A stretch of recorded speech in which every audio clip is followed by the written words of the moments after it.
Yeah, okay. So, as you see, the Tegra 2, we're calling the really mobile super chip because it's amazing what you can do with such a small chip. So many of these games I will show later running in a console quality, so you can play it even on TV, like you're playing from Xbox, PlayStation 3, and it looks really awesome. And the chip itself, it's smaller than this coin, so it's really cool. So with the Tegra, you can, besides that, we have a first dual core system, or dual core chip, which means that you can do lots of the things with the dual core faster than in a single core. You can experience already Flash. It's not available yet on the Zoom, on the tablets on Honeycomb, because Google's still working with Adobe to fix it.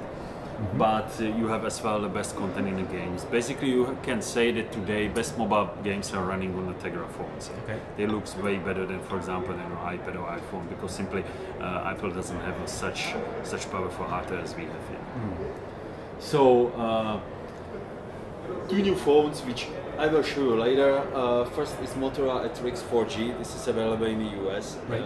It's the winner of many awards from the CES. The phone itself is really cool because Motorola is selling a special dock with computer where you can connect the phone there and you can easily work on this like you have your laptop. So you always travel with phone, you have all the data there, and then you will just connect the keyboard. LG Optimus X is something which will be released soon in Europe. It's the phone which as well featuring Tegra 2, and it's the dual core phone. I can show it again to you later. How does it look like? I mean, the demos look pretty impressive on this. So then we have many new tablets. Motorola Xumi already saw. We have Galaxy Tab, we have LG Optimus Tab, Asus, Toshiba, Dell, Acer. There are many of other guys coming, and as you see, all of them are powered by Tegra. Yeah. So we have almost all tablets here that you can experience them by yourself. Regarding, the Galaxy Tab is not a Samsung chip, it's an Nvidia. Yeah, it's an Nvidia. You see, even Samsung is using us. So, and then we have like multitasking, which is a very important thing. You know, for example, when you're streaming radio over the Pandora, and at the same time you're playing the Dungeon Defender. On most of other chips you get like around 50 frames per second. On the Tegra you are almost close to 30, which means that you can run even more applications instantly on one phone, and you can still experience pretty smooth stuff on the Tegra, because two chips, you know, it's very easy. It's always faster, and I'm not talking about the games itself. Of course, the Tegra is quite powerful compared to these chips. Will every single application on Android, also the old ones, which were programmed? I think it depends. It depends partially as well on the operating system with support of the multi-cores. Okay. So, for example, Honeycomb support the more cores. I think that Gingerbread as well. But I think it depends, of course, on. You know, it's like any other application, even written on the PC. I mean, you must particularly count with more cores, but many of them will work. Yeah. So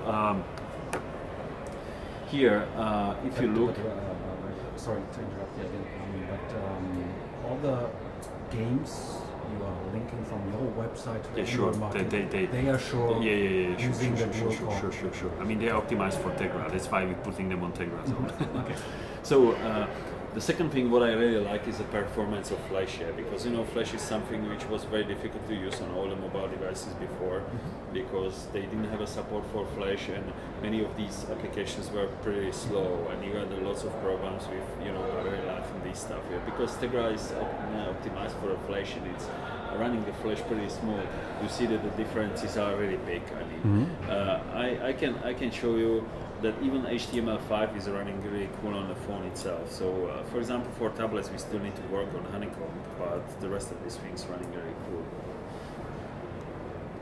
So, regarding the gaming performance itself, it's I think it was said already before.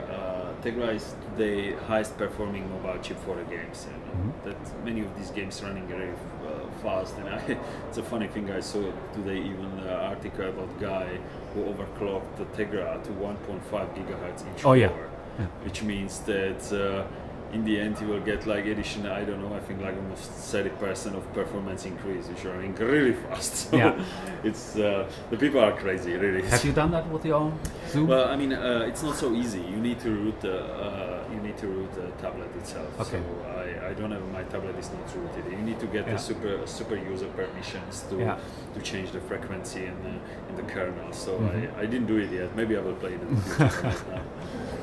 So.